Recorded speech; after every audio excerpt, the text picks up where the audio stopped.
Curi uang nasabah 1,2 miliar, 3 pelaku pecah kaca dibekuk.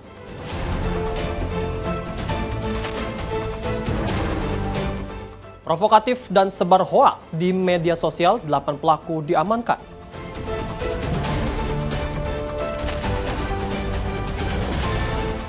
Polisi tangkap 4 pelaku pengedar ribuan etomidet di Jakarta.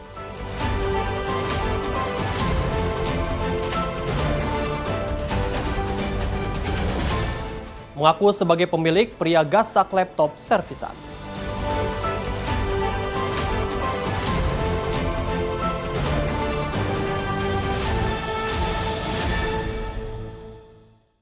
Halo pemirsa setia Catatan Kriminal, senang sekali kami kembali hadir menemani Anda program yang akan menyajikan berita seputar peristiwa dan kejahatan yang terjadi dari seluruh penjuru Nusantara.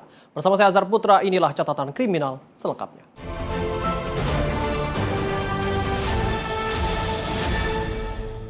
Pemirsa, di mana Subdit Resmob Direktorat Reserse Kriminal Umum Polda Metro Jaya menangkap 3 pelaku pencurian dengan modus pecah kaca yang mencuri uang nasabah senilai 1,2 miliar rupiah.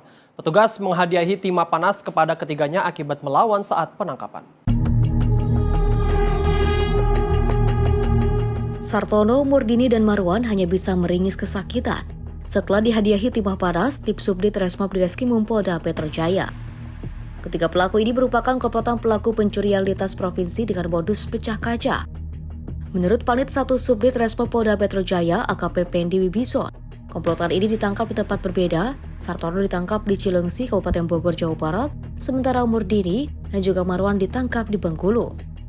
Aksi terakhir komplotan yang juga merupakan satu keluarga ini terjadi pada 9 Juni di wilayah Jakarta Barat. Mereka mencuri uang nasabah sebesar 1,2 miliar rupiah. Ini dari Subdit Resmob Polda Metro Jaya telah mengamankan 3 orang terduga pelaku pecah kaca di bawah pimpinan Kasubdit Resmob AKBP Resa Marasambesi. 3 orang tersebut kami amankan secara terpisah. Yang pertama kami amankan di Cilengsi dan kedua pelaku lainnya kami amankan di Bengkulu. Dan masih ada 2 DPO lainnya. Untuk aksi terakhir pelaku di mana, Pak? Untuk aksi pelaku terakhir yang termonitor di Subdit Resmob pada tanggal 9 Juni, mereka melakukan aksinya di wilayah Jakarta Barat.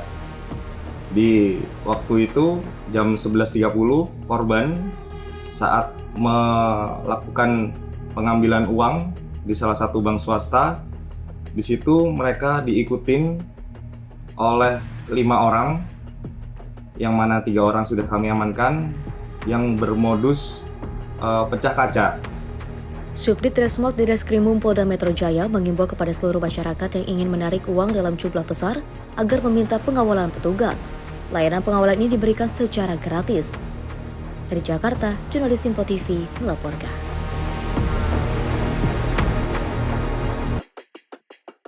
Direktorat Reserse Kriminal Umum Polda Metro Jaya membongkar sindikat penyebaran konten hoaks dan provokatif yang beroperasi secara terorganisir di media sosial. Petugas amankan 8 orang dan ditetapkan sebagai tersangka.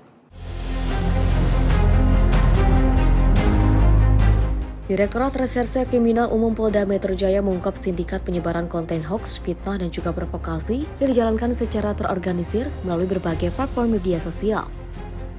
Penyidik menetapkan 8 orang sebagai tersangka dengan pembagian tugas yang berbeda, mulai dari perekrut dan juga penyandang dana, pembuat dan editor konten, pengelola akun media sosial, hingga pihak yang bertugas meningkatkan jangkauan serta menyebarkan konten secara masif.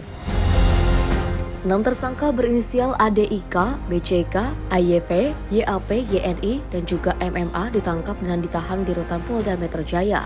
Sementara 2 tersangka lain berinisial G dan juga S ditetapkan berdasarkan hasil pengembangan penyidikan. Dalam pengungkapan kasus ini, penyidik menyita 11 unit telepon seluler, 2 laptop, 1 iPad, 2 flash disk yang berisi konten diduga melanggar hukum, serta uang tunai sebesar 220 juta rupiah yang diduga merupakan hasil pembayaran proyek penyebaran konten. Petugas masih mendalami kasus guna mengungkap akun dan isu yang juga digunakan dalam aktivitas propaganda digital ini, termasuk menelusuri kemungkinan adanya penggunaan dana negara yang berpotensi membuka unsur tindak pidana korupsi apabila ditemukan alat bukti yang cukup. perbuatan-perbuatan melawan hukum yang dilakukan di media sosial telah mengganggu stabilitas sosial, stabilitas ekonomi, politik, dan situasi keamanan dan ketertiban masyarakat. Berawal dari peristiwa hukum yang dilaporkan di Polda Metro Jaya, Ditreskrim Polda Metro Jaya telah melaksanakan serangkaian kegiatan penyelidikan dan penyidikan terhadap sindikat propaganda digital yang terorganisir dengan melakukan publikasi pemberitaan hoaks, fitnah, provokasi secara terorganisir dengan peran-peran sebagai berikut. 1. Sebagai perekrut dan pembiayaan. Kemudian yang kedua sebagai pembuat konten.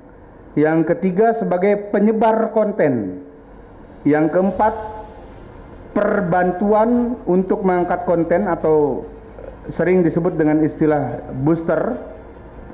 Dan yang kelima, penyebaran konten secara masif untuk blasting.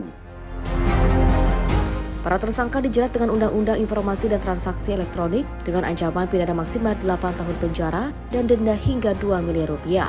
Penyidik juga mendalami dugaan pelanggaran Undang-Undang Perlindungan Data Pribadi yang memiliki ancaman pidana maksimal 6 tahun penjara dan denda hingga 6 miliar rupiah. Polisi mengimbau masyarakat agar lebih bijak dalam menggunakan media sosial dengan selalu memverifikasi setiap informasi sebelum menyebarkannya guna mencegah penyebaran hoaks, fitnah, dan provokasi di ruang digital. Tim redaksi Simpo TV melaporkan. Pemirsa, di mana Polda Metro Jaya membongkar jaringan peredaran narkotika golongan 2 jenis etomidet yang diduga terhubung dengan jaringan internasional. Petugas menangkap 4 orang tersangka bersama barang bukti 8.698 cartridge etomidet di 6 lokasi berbeda di Jakarta Barat dan juga Jakarta Selatan. Direktorat Reserse Narkoba Polda Metro Jaya mengungkap kasus peredaran narkotika golongan 2 jenis etomidet yang diduga menjadi bagian dari jaringan internasional. Pengungkapan ini berawal dari informasi masyarakat mengenai dugaan transaksi narkotika di kawasan Jakarta Selatan pada 21 Juli 2026. Petugas mengamankan 4 orang tersangka, 1 diantaranya merupakan wanita. Keempat tersangka diamankan di 6 lokasi berbeda. Penangkapan pertama menyasar tersangka berinisial R dengan barang bukti 3 cartridge etomidet yang disimpan di dalam sebuah paper bag. Penangkapan kedua menyasar salah satu rumah di Jakarta Selatan. Di lokasi ini petugas menangkap tersangka berinisial AG dan juga menyita 171 cartridge etomidet beserta dengan barang bukti pendukung lainnya. 2 tersangka lain yaitu AF dan juga AM ditangkap di apartemen di Jakarta Selatan dengan barang bukti 4.384 cartridge etomidet yang disimpan di dalam koper dan tas. Pada 23 Juli 2026, petugas kembali menemukan 4.140 cartridge etomidet di lokasi berbeda di Jakarta Selatan. Polda Metro Jaya berhasil mengungkap peredaran narkotika golongan 2 jenis etomidet jaringan internasional di 6 TKP berbeda di wilayah Jakarta Barat dan Jakarta Selatan dengan barang bukti sebanyak 8.698 piece cartridge berisikan etomidet serta 4 orang tersangka terdiri dari 3 orang laki-laki inisial R, AF, dan AG serta 1 orang perempuan inisial AM. Untuk selanjutnya barang bukti dan tersangka akan dilakukan penyidikan lebih lanjut di Direktorat Reserse Narkoba Polda Metro Jaya. Total barang bukti yang disita petugas 8.698 cartridge etomidet dari 6 tempat kejadian perkara di Jakarta Barat dan Jakarta Selatan. Keempat tersangka kini menjalani proses penyidikan lebih lanjut di Direktorat Reserse Narkoba Polda Metro Jaya. Tim redaksi Simpo TV melaporkan. Sementara itu mengaku sebagai pemilik laptop, seorang pria menggasak laptop di tempat servis komputer di Kota Medan, Sumatera Utara pada Senin 27 Juli. Pelaku mengelabui penjaga toko yang merupakan siswa PKL. Rekaman CCTV ini menjadi bukti pencurian laptop di toko servis komputer di Jalan Pahlawan, Kota Medan, Sumatera Utara pada Senin 27 Juli 2026. Mengaku sebagai pemilik laptop, pria ini meminta siswa PKL yang menjaga toko memberikan laptop yang selesai diservis kepadanya. Pelaku berdalih tidak membawa bukti tanda terima servis dan segera melarikan diri setelah laptop diberikan korban. Menyadari telah menjadi korban tipu daya, pihak toko segera melaporkan peristiwa ini ke Polsek Medan Timur untuk proses penyelidikan lebih lanjut. Mutiara Aina Putri, tim redaksi Sinpo TV, melaporkan. Satuan Polisi Pamong Praja atau Satpol PP Kota Administrasi Jakarta Utara menggelar razia minuman beralkohol di kawasan Sunter, Jakarta Utara. Kegiatan ini dilakukan menindaklanjuti laporan warga terkait dugaan peredaran minuman beralkohol yang mengganggu ketertiban lingkungan.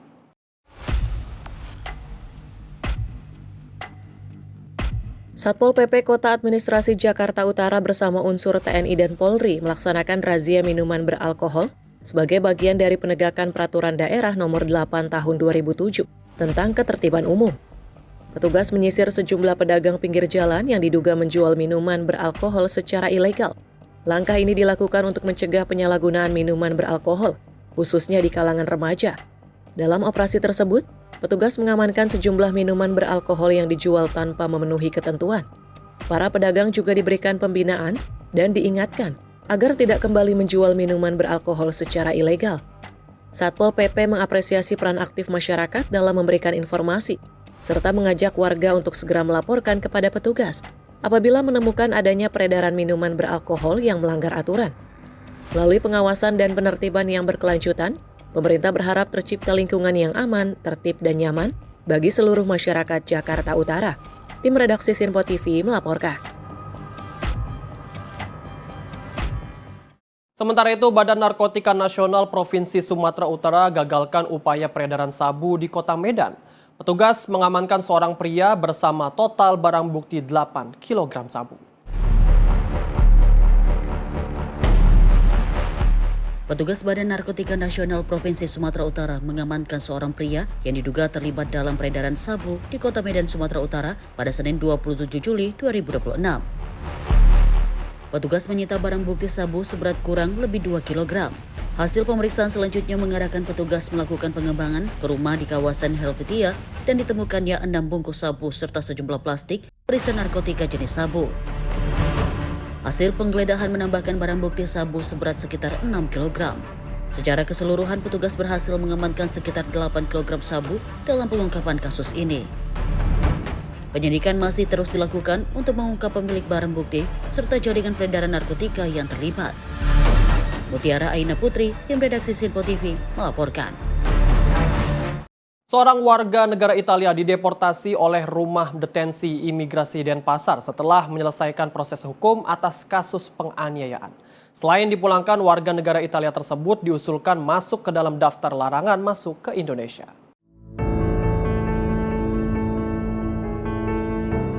Rumah Detensi Imigrasi Denpasar mendeportasi warga negara Italia berinisial JF 41 tahun melalui Bandara Internasional I Gusti Ngurah Rai Bali dengan tujuan akhir Roma pada Jumat 24 Juli 2026. Tindakan deportasi dilakukan setelah JF menyelesaikan pidana pengawasan selama 3 bulan atas kasus penganiayaan terhadap warga lokal yang terjadi di Denpasar pada April lalu. Selain terlibat tindak pidana, petugas juga menemukan JF melakukan pelanggaran keimigrasian berat karena melebihi masa izin tinggal atau overstay selama lebih dari 3 tahun. Atas pelanggaran tersebut, imigrasi menjatuhkan tindakan administratif berupa deportasi sesuai ketentuan Undang-Undang Keimigrasian. Usai menjalani seluruh proses hukum, JF dipulangkan ke negara asal dan diusulkan masuk ke dalam daftar penangkalan agar tidak dapat kembali masuk ke wilayah Indonesia. Tim redaksi Sinpo TV melaporkan. Pemirsa, informasi kriminal lainnya akan kami hadirkan usai jeda. Tetaplah bersama kami di Catatan Kriminal.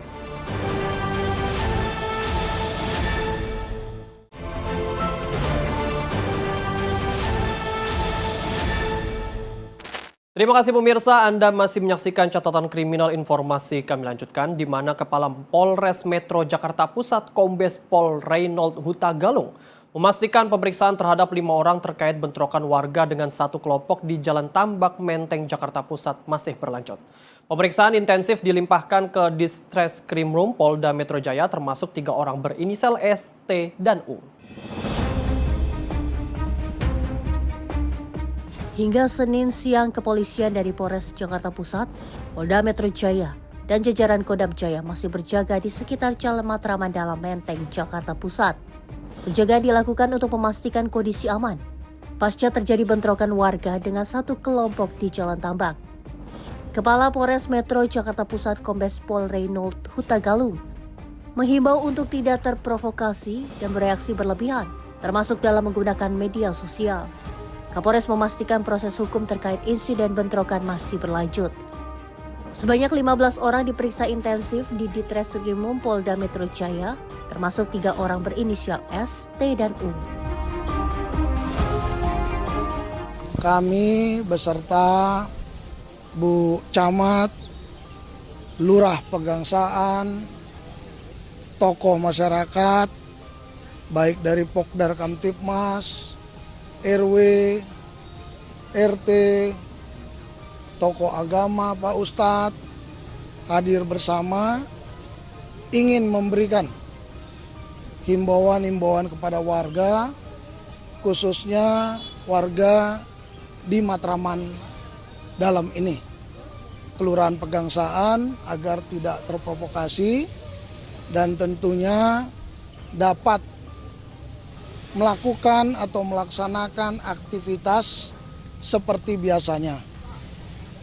Kami dari Kepolisian Polres Jakarta Pusat, Polda Metro Jaya bersama jajaran Kodam Jaya juga hadir di sini pasca peristiwa yang terjadi kemarin untuk memberikan rasa aman.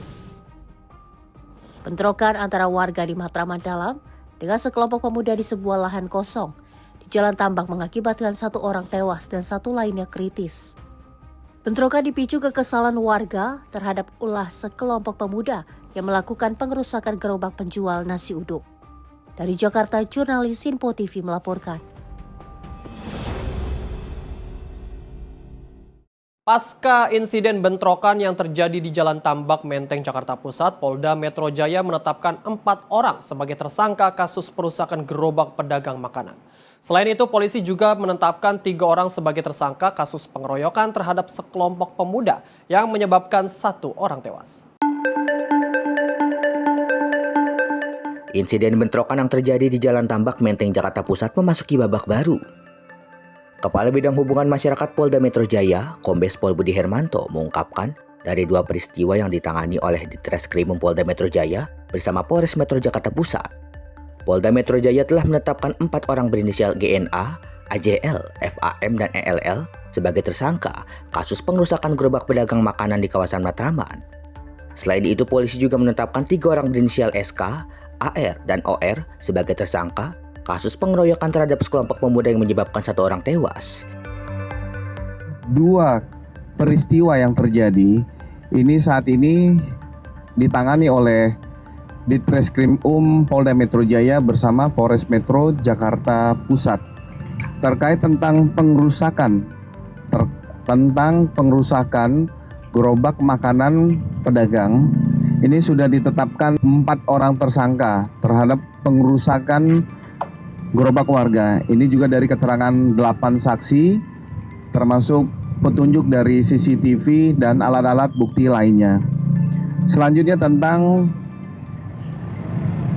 perkara yang kedua, terjadinya pengeroyokan mengakibatkan hilangnya nyawa orang lain. Ini sudah dilakukan pemeriksaan 8 saksi dan ditetapkan 3 orang tersangka. Saat ini sudah diamankan oleh Ditreskrimum Polda Metro Jaya. Untuk perkara pengerusakan, ini inisial GNA, AJL, FAM, dan ELL. Untuk perkara pengeroyokan, itu ada 3, SK, AS, dan OR. Polda Metro Jaya memastikan proses penyelidikan terhadap kasus ini ditangani secara profesional. Dari Jakarta, Dio Malau, Sinpo TV melaporkan. Pemirsa, perwakilan warga dan kuasa hukum korban yang meninggal dunia bertemu di kawasan Kebayoran Baru, Jakarta Selatan pada Senin 27 Juli. Kedua perwakilan kelompok yang bertikai di Matraman Dalam, Jakarta Pusat ini sepakat berdamai dan menyerahkan permasalahannya kepada petugas kepolisian.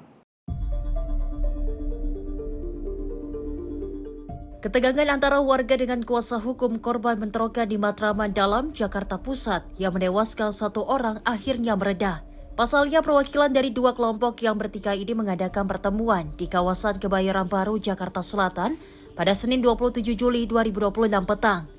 Kedua kelompok ini sepakat untuk menjaga situasi tetap kondusif dan menghormati proses hukum yang sedang berjalan. Perwakilan dari warga Matraman pun menyampaikan bela sungkawa atas korban yang meninggal dunia akibat bentrokan. Masyarakat diminta tidak takut melakukan aktivitas seperti biasanya karena pihaknya sudah berdamai dengan pihak keluarga korban. Perkenalkan, saya Ica Risanggeni sebagai Ketua RT dari 08 dan RW 04 Kelurahan Pegangsaan, Kecamatan Menteng. Perihal dengan kejadian yang kemarin, kami sudah dipertemukan oleh Bapak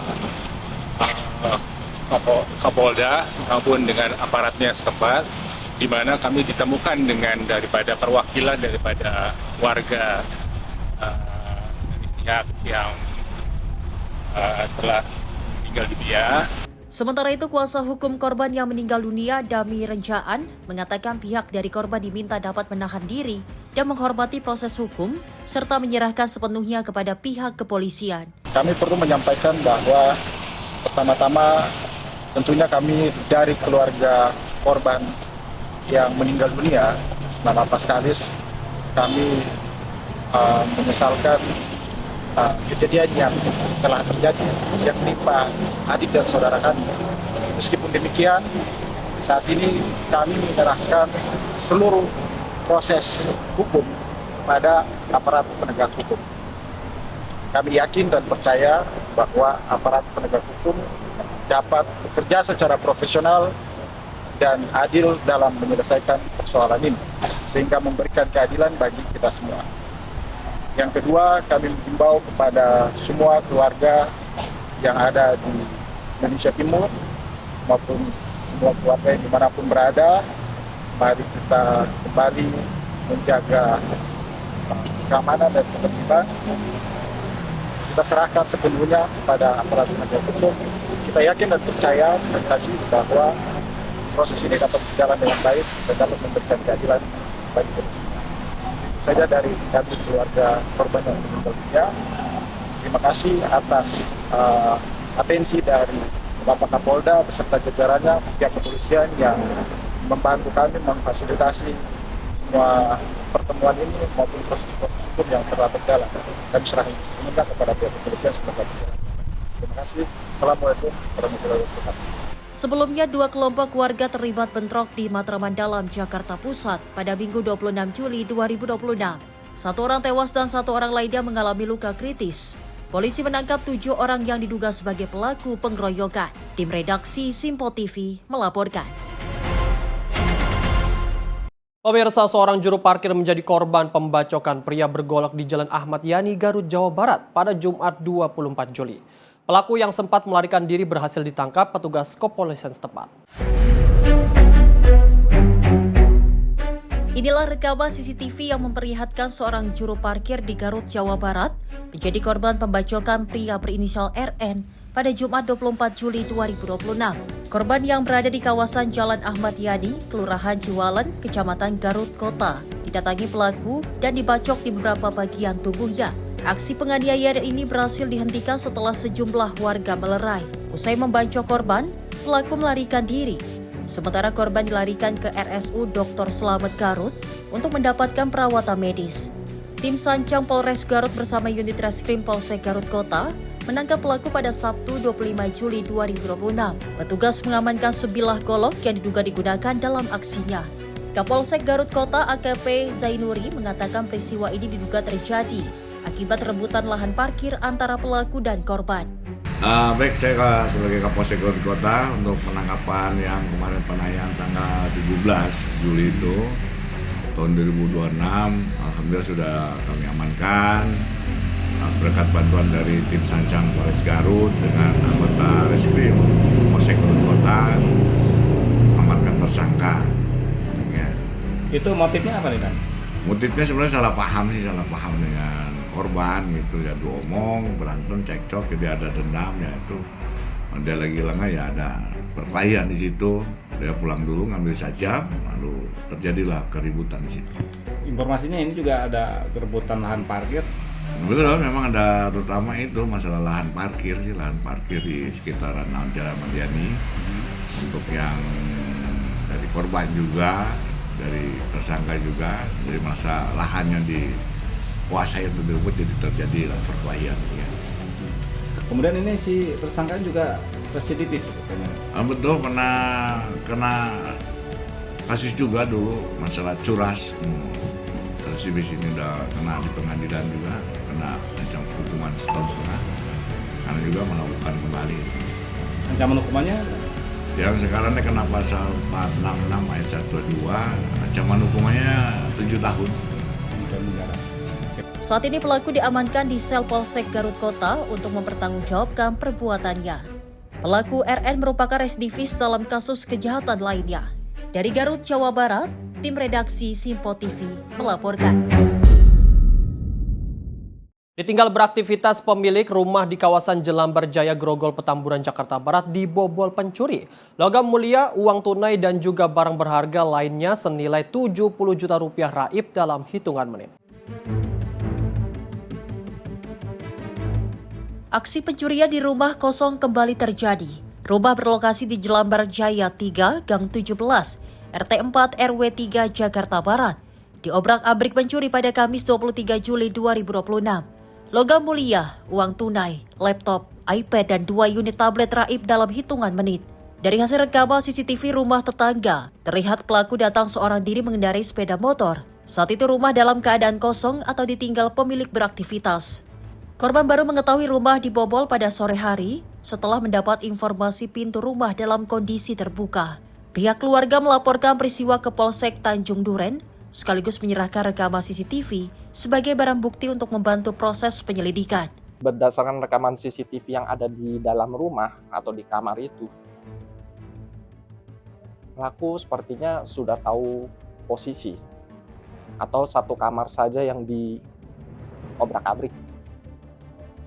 Maksudnya kita ada 2 kamar yang pintunya bisa dibilang bersebelahan, tapi dia hanya membuka satu pintu yang mungkin dia udah tahu ada barang berharga di dalamnya. Yang hilang itu kebetulan barang-barang adik saya. Yang hilang itu emas, uang tunai, laptop, iPad, dan Samsung tablet. Total kerugian estimasi mencapai 75 juta. Pihak keluarga korban berharap polisi dapat segera mengidentifikasi dan menangkap pelaku melalui rekaman CCTV serta alat bukti lain yang telah diserahkan.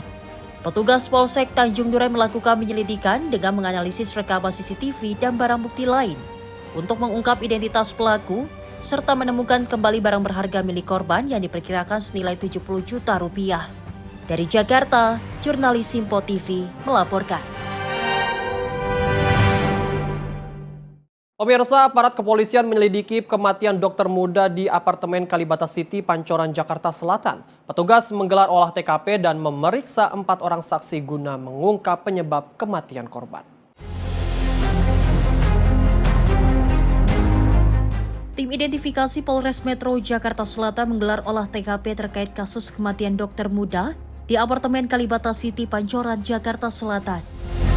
Petugas juga memeriksa 4 orang saksi guna mengungkap penyebab kematian korban yang ditemukan meninggal dunia di area Tower Sakura apartemen ini pada Minggu 26 Juli 2026 siang. Kapolsek Pancoran Kompol Mansur kepada awak media pada Senin 26 Juli 2026 mengatakan, berdasarkan keterangan petugas keamanan apartemen, sebelum korban ditemukan terdengar suara benda terjatuh dari arah Tower Sakura. Dugaan sementara korban terjatuh dari unit apartemen di lantai 18. Jenazah korban selanjutnya dievakuasi ke Rumah Sakit Polri Kramat Jati untuk menjalani visum dan pemeriksaan lebih lanjut. media, perlu kami sampaikan terkait dengan kronologis meninggalnya seorang dokter di Kalibata City. Ya, dugaan awal sementara ya pada saat kronologisnya dulu ya, kronologisnya kita mendapat informasi dari keamanan apartemen tersebut sekitar jam 14:10. Tidak selang berapa lama kami langsung bergerak menuju TKP. Dari situ kita temukan korban nyangkut di balkon. Informasi awal memang dari lantai 18. Dugaan sementara itu terkait dengan apa indikasinya kami masih dalam proses penyelidikan. Pihak kepolisian sudah kemarin sekitar jam 16 lewat hampir setengah 5 kita lakukan olah TKP bersama Polres Metro Jakarta Selatan. Kita periksa selama ini adalah security yang ada di TKP maupun si security penjaga dan warga yang ada di sekitar sana yang melihat langsung pada saat kejadian tersebut. Jadi informasi awal korban tinggal sama orang tuanya berdua. Nah, saat itu korban diajak pergi, namun korban tidak mau, korban bertahan di unit sendirian. Terkait korban mengeluhkan rasa sakit atau ketakutan, apa diantuin, apa dan sebagainya, kami sedang proses penyelidikan. Nanti terkait update-nya seperti apa nanti kami sampaikan. Saat ini petugas mengumpulkan keterangan para saksi serta menunggu hasil visu guna memastikan penyebab pasti kematian korban. Tim redaksi Simpo TV melaporkan. Pemirsa, Direktorat Tindak Pidana Narkoba Bareskrim Polri menggeledah sebuah ruko di kawasan Jalan Raja Wali, Pademangan, Jakarta Utara yang diduga menjadi lokasi produksi dan pengemasan gas nitrous oksida. Polisi menyita sekitar 15.000 tabung kecil whipping serta sejumlah tabung gas berukuran besar yang berisi gas yang dikenal dengan gas tertawa tersebut. Penyidik Subdit 3 di Tipit Narkoba Bareskrim Polri menyita sekitar 15.000 tabung kecil whipping serta sejumlah tabung gas berukuran besar yang berisi N2O. Gas tersebut diduga dipindahkan dari tabung besar ke tabung kecil menggunakan alat khusus sebelum dipasarkan. Kasubdit 3 di Tipit Narkoba Bareskrim Polri, Kombes Pol Zulkarnain Harahap mengatakan penyidik telah meningkatkan status perkara ke tahap penyidikan dan menetapkan pemilik serta pengelola perusahaan sebagai tersangka. Polisi menemukan bukti berupa kwitansi penjualan whipping ke beberapa tempat hiburan dan di lokasi tersebut gas diduga disediakan dalam balon untuk dihirup pengunjung guna memperoleh efek euforia atau yang dikenal sebagai gas tertawa. Dalam kasus ini, polisi telah menetapkan 2 petinggi PT Supra Indo Sukses Sejahtera sebagai tersangka dalam kasus dugaan penyalahgunaan gas N2O bermerek whipping. Keduanya dijerat dengan Undang-Undang Kesehatan setelah diduga memproduksi dan juga mengedarkan gas yang disalahgunakan sebagai gas tertawa. Atas perbuatannya, kedua tersangka dijerat dengan pasal 435 Undang-Undang Nomor 17 Tahun 2023 tentang kesehatan.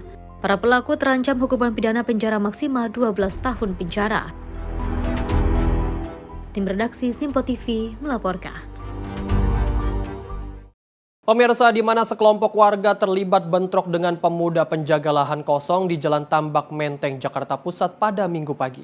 Bentrokan diduga berawal dari kekesalan warga dengan ulah kelompok pemuda tersebut yang melakukan penyerangan dan perusakan lapak pedagang. Bentrokan antara kelompok warga yang tinggal di Jalan Tambak Menteng, Jakarta Pusat dengan sekelompok pemuda terjadi pada Minggu pagi. Kelompok pemuda yang menjaga sebuah lahan kosong di sekitar lokasi melakukan penyerangan secara membabi buta terhadap sejumlah lapak pedagang. Warga yang kesal akhirnya meluapkan emosi mereka dengan melakukan penyerangan balasan pada pemuda tersebut. Salah seorang pedagang nasi uduk menuturkan, bentrokan bermula saat sejumlah pemuda berboncengan sepeda motor berkenal potbrong menggeber di sekitar lokasi. Teguran dari warga karena menimbulkan suara bising justru membuat pemuda tersebut marah. Pemuda yang sebelumnya pergi akhirnya kembali datang bersama teman-temannya dan langsung melakukan penyerangan dan pengerusakan lapak pedagang. Akibat bentrokan tersebut, sejumlah orang terkapar karena terluka parah. Kalau itu sih awalnya sih itu kayak orang timur gitu. bawa motor knalpotnya berisik, digeber-geber sama dia, gak terima gitu, ada yang negur orang yang lagi makan di saya. Terus gak lama kemudian manggil abang-abangnya datang, udah langsung kejadian. Berapa orang menjadi Bang? Kurang lebih 10 orangan. 10 orangan? Naik motor semua? Iya. Dia langsung ngancurin warung apa? Awalnya sih nggak cuma nanya-nanya doang gitu, mungkin nggak dapat pelakunya gitu. Ya emosinya jadi membabi buta gitu. Sampai dagangan abang juga kena? Heeh. Pakai apa? Pakai apa dia jadi? Oh, tangan kosong sih, nggak pakai senjata. Oh, nggak ada yang bawa senjata? Nggak. Sampai akhirnya rame ini nyebar kemana itu gimana? Akhirnya itu kan kerusuhan makin meluas ya. Ada orang yang lapor ke Matraman Dalam, manggil orang-orang dalam gitu. Orang-orang dalam keluar nyerang. Warga keluar gitu ya? Ini abang yang rusak apa aja Bang? Oh, cuma kaca sama roda sih. Kaca sama roda ya? Masih bisa dibenerin sih. Jadi dia dipukul ini pakai tangan kosong gitu? Rame ya? Iya rame. Tapi yang orang makan di abang tuh gimana tadi? Oh,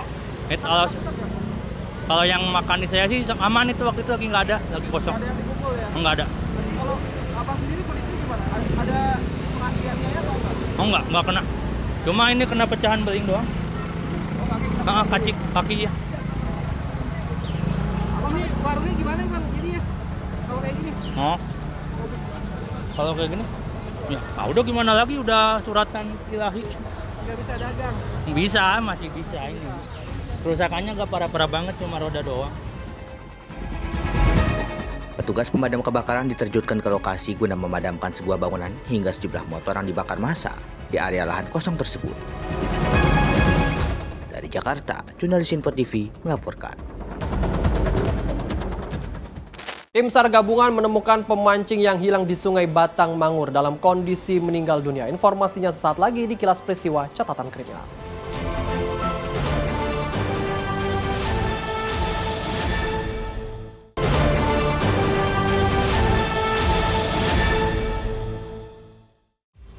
Kantor SAR Padang mengerahkan 8 personil rescue setelah menerima laporan hilangnya Jamalis Putra, 61 tahun, yang diduga terjatuh ke Sungai Batang Mangur. Menurut informasi, sebelumnya korban pergi memancing ke sungai pada Senin sore, namun tak kunjung kembali hingga malam hari kemudian dilaporkan. Tim SAR gabungan segera berkoordinasi dengan seluruh unsur yang terlibat sebelum melakukan penyisiran di sekitar titik diduga korban terjatuh. Proses pencarian membuahkan hasil ketika korban berhasil ditemukan dalam kondisi meninggal dunia. Sekitar 15 meter dari lokasi kejadian pada Selasa 28 Juli. Jenazah korban kemudian dievakuasi dan diserahkan kepada pihak keluarga di rumah duka. Kantor SAR Padang menyampaikan bela sungkawa kepada keluarga korban, serta mengapresiasi sinergi seluruh unsur SAR gabungan yang membantu sehingga operasi pencarian dapat berjalan dengan cepat dan lancar. Tim redaksi Info TV melaporkan.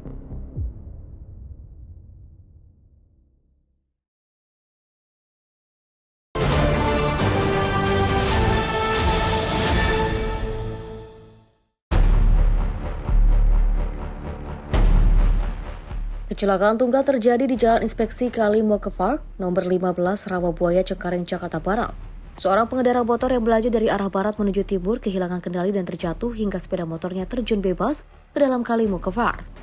Korban mengalami luka parah akibat terjatuh di badan jalan.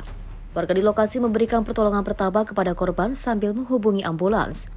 Menurut keterangan warga setempat, warga baru mengetahui adanya insiden setelah mendengar suara benturan yang cukup keras.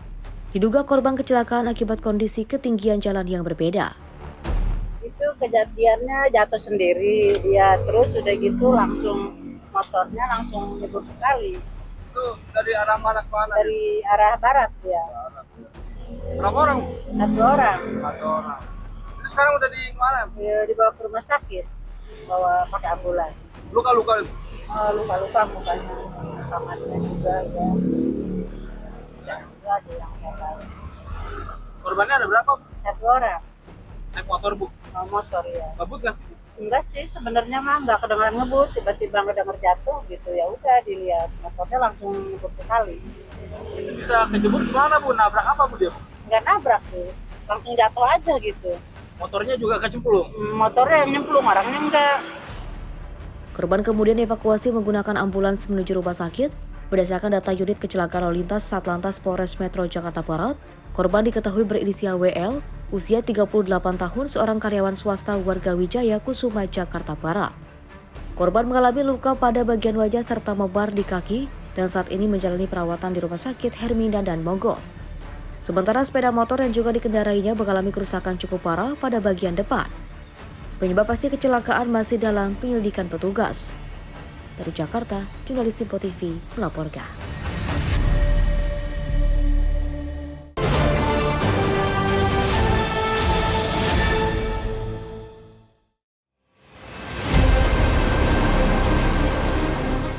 Tim SAR Mataram berhasil mengevakuasi seorang wisatawan yang mengalami patah tulang setelah terpeleset di kawasan wisata air terjun Balai Puntik, Dusun Murpadang, Desa Bukit Tinggi, Kecamatan Gunung Sari pada Minggu 26 Juli 2026. Korban dievakuasi dalam kondisi selamat dan langsung dibawa menggunakan ambulans untuk mendapatkan penanganan medis. Korban diketahui bernama Azril Fikri, 24 tahun, warga Desa Perampuan, Kecamatan Labuapi, Kabupaten Lombok Barat. Ia mengalami kecelakaan sekitar pukul 14 waktu Indonesia Tengah saat berwisata bersama rombongannya. Akibat insiden tersebut, korban mengalami patah tulang pada paha kanan dan lengan bawah kanan, serta dalam kondisi lemah sehingga tidak mampu berjalan keluar dari lokasi. Tim redaksi Simpo TV melaporkan.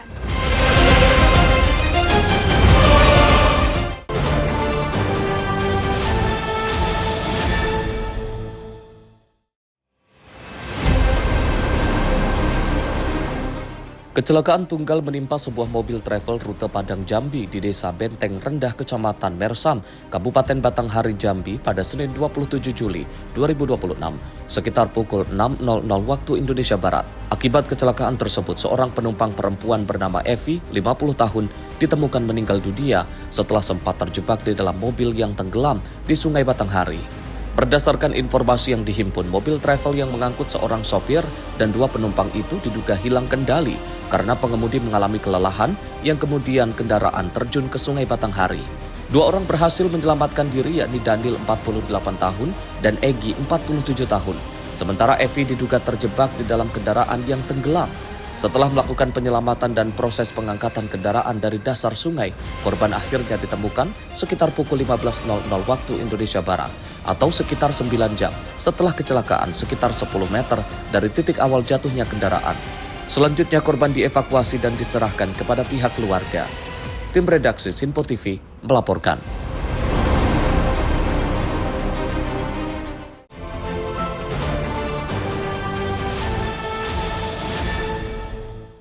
Pemirsa, Subdit Resmob Direktorat Reserse Kriminal Umum Polda Metro Jaya menangkap 3 pelaku pencurian dengan modus pecah kaca yang mencuri uang nasabah senilai 1,2 miliar rupiah. Petugas menghadiahi timah panas kepada ketiganya akibat melawan saat ditangkap. Sartono, Murdini, dan Marwan hanya bisa meringis kesakitan setelah dihadiahi timah panas Tim Subdit Resmob Direskrimum Polda Metro Jaya. Ketiga pelaku ini merupakan komplotan pelaku pencurian lintas provinsi dengan modus pecah kaca. Menurut Panit 1 Subdit Resmob Polda Metro Jaya, AKP Pendi Wibison, komplotan ini ditangkap di tempat berbeda. Sartono ditangkap di Cilengsi, Kabupaten Bogor, Jawa Barat, sementara Murdini dan juga Marwan ditangkap di Bengkulu. Aksi terakhir komplotan yang juga merupakan satu keluarga ini terjadi pada 9 Juni di wilayah Jakarta Barat. Mereka mencuri uang nasabah sebesar 1,2 miliar rupiah. Ini dari Subdit Resmob Polda Metro Jaya telah mengamankan 3 orang terduga pelaku pecah kaca di bawah pimpinan Kasubdit Resmob AKBP Resa Marasambesi. 3 orang tersebut kami amankan secara terpisah. Yang pertama kami amankan di Cilengsi dan kedua pelaku lainnya kami amankan di Bengkulu. Dan masih ada 2 DPO lainnya. Untuk aksi terakhir pelaku di mana? Untuk aksi pelaku terakhir yang termonitor di Subdit Resmob pada tanggal 9 Juni, mereka melakukan aksinya di wilayah Jakarta Barat. Di waktu itu jam 11.30 korban saat melakukan pengambilan uang di salah satu bank swasta. Di situ mereka diikutin oleh 5 orang, yang mana 3 orang sudah kami amankan, yang bermodus pecah kaca. Subdit Resmob Direskrimum Polda Metro Jaya mengimbau kepada seluruh masyarakat yang ingin menarik uang dalam jumlah besar agar meminta pengawalan petugas. Layanan pengawalan ini diberikan secara gratis. Dari Jakarta, jurnalis Simpo TV melaporkan.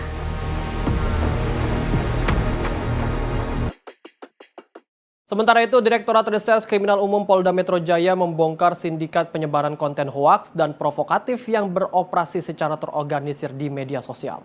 Petugas mengamankan 8 orang dan ditetapkan sebagai tersangka. Direktorat Reserse Kriminal Umum Polda Metro Jaya mengungkap sindikat penyebaran konten hoaks, fitnah, dan juga provokasi yang dijalankan secara terorganisir melalui berbagai platform media sosial. Penyidik menetapkan 8 orang sebagai tersangka dengan pembagian tugas yang berbeda, mulai dari perekrut dan juga penyandang dana, pembuat dan editor konten, pengelola akun media sosial, hingga pihak yang bertugas meningkatkan jangkauan serta menyebarkan konten secara masif. 6 tersangka berinisial ADIK, BCK, AYV, YAP, YNI, dan juga MMA ditangkap dan ditahan di rutan Polda Metro Jaya. Sementara 2 tersangka lain berinisial G dan juga S ditetapkan berdasarkan hasil pengembangan penyidikan. Dalam pengungkapan kasus ini, penyidik menyita 11 unit telepon seluler, 2 laptop, 1 iPad, 2 flash disk yang berisi konten diduga melanggar hukum, serta uang tunai sebesar Rp220 juta yang diduga merupakan hasil pembayaran proyek penyebaran konten. Petugas masih mendalami kasus guna mengungkap akun dan isu yang juga digunakan dalam aktivitas propaganda digital ini, termasuk menelusuri kemungkinan adanya penggunaan dana negara yang berpotensi membuka unsur tindak pidana korupsi apabila ditemukan alat bukti yang cukup. Perbuatan-perbuatan melawan hukum yang dilakukan di media sosial telah mengganggu stabilitas sosial, stabilitas ekonomi, politik, dan situasi keamanan dan ketertiban masyarakat.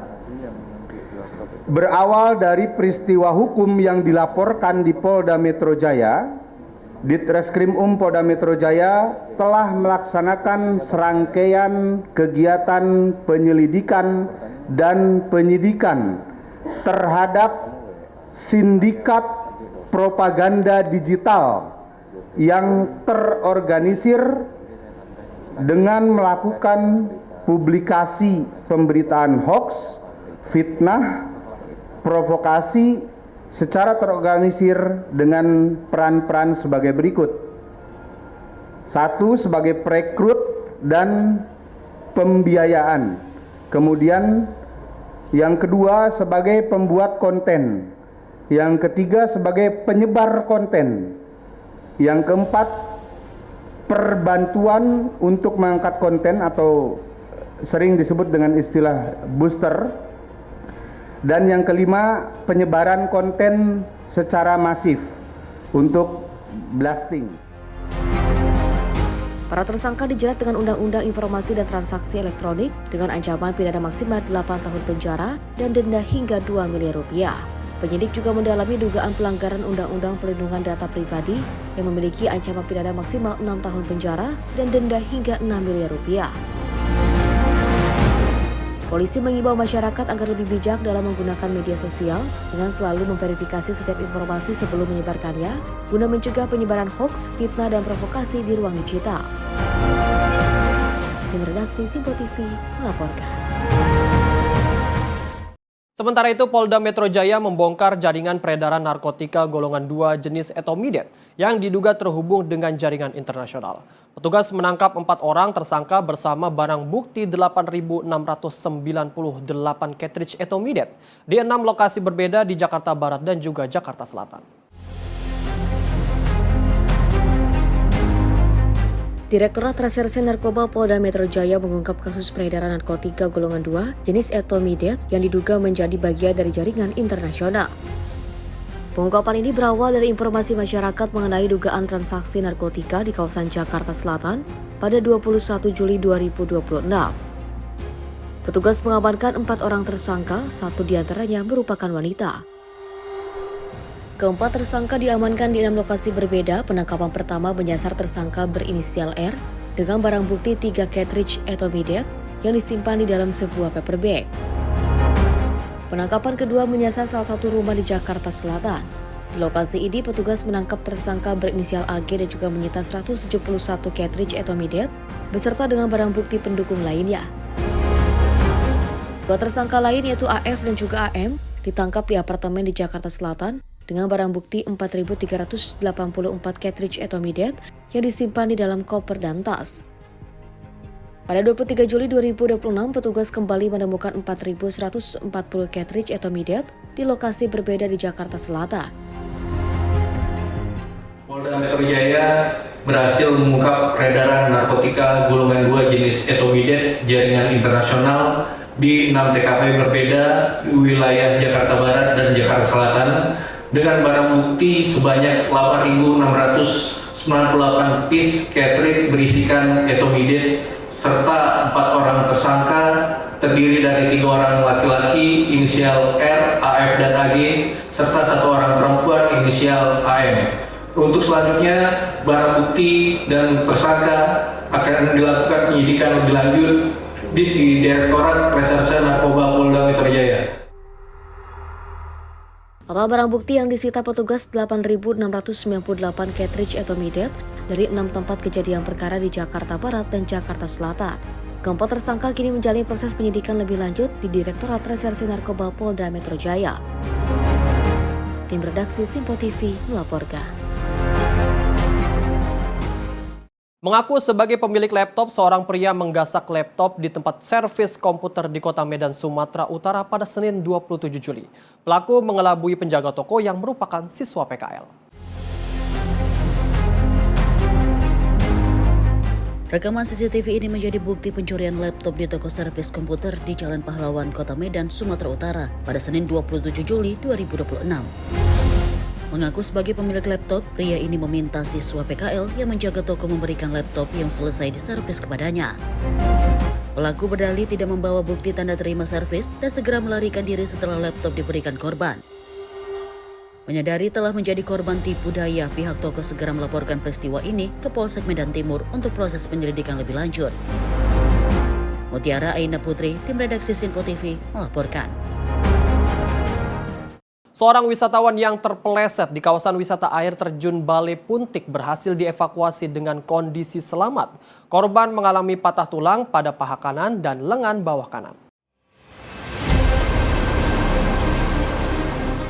Tim SAR Mataram berhasil mengevakuasi seorang wisatawan yang mengalami patah tulang setelah terpeleset di kawasan wisata air terjun Bale Puntik, Dusun Murpadang, Desa Bukit Tinggi, Kecamatan Gunung Sari pada Minggu 26 Juli 2026.